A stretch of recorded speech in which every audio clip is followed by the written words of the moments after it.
First Order is in a place of strength coming into this. The good guys are on the run, and this is going to be the chapter where the good guys, you know, get their butts kicked a little bit and we get to really see what they're made out of. No one likes defeat, least of all, you know, when you're trying to run an empire. Snoke is kept up at nights worrying about this, and he doesn't take it lightly and will, you know, torture people who have made it happen.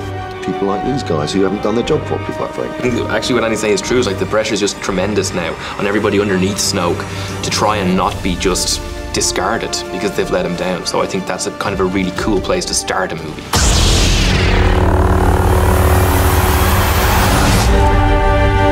If he had just presented me as a benign Jedi who was training other people, we'd seen it before. His job was to develop, you know, sort of deliver all the elements that people want in a Star Wars film, but really push the envelope and surprise people. Rey is trying to learn about things, and Luke was trying to learn about things, but beyond that, Yoda and Luke are two very different people, and Rey and Luke are two very different people. And Rey, it's not about her, it becomes about her in her own mind because she wants to understand the Star Wars at large and her own part of it. So to me, it's very, very different.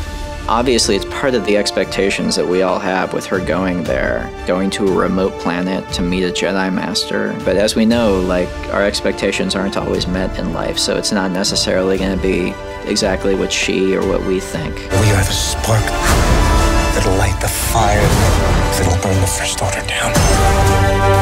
There's a lot of conflict there. He understands what's so magnetic about this new leader, but also he has fundamental disagreements about the way she wants to lead. I think now is at the point where I know Poe, I know Rey, but there's no connection there. She's off with Luke, as we know, training, and so there's a different dynamic. You know, there's now relationships that are new, like Finn and Rose, and that's something that's quite cool. And it's different. It's different. I think that she and Finn have a really interesting relationship. She's heard about this adventure that Finn and Rey have gone on in The Force Awakens and how they've essentially saved the Resistance, and Finn's a big deal to her. She's a fan. So she's so excited to meet him. And as the film goes on, that relationship sort of changes, and you'll see how.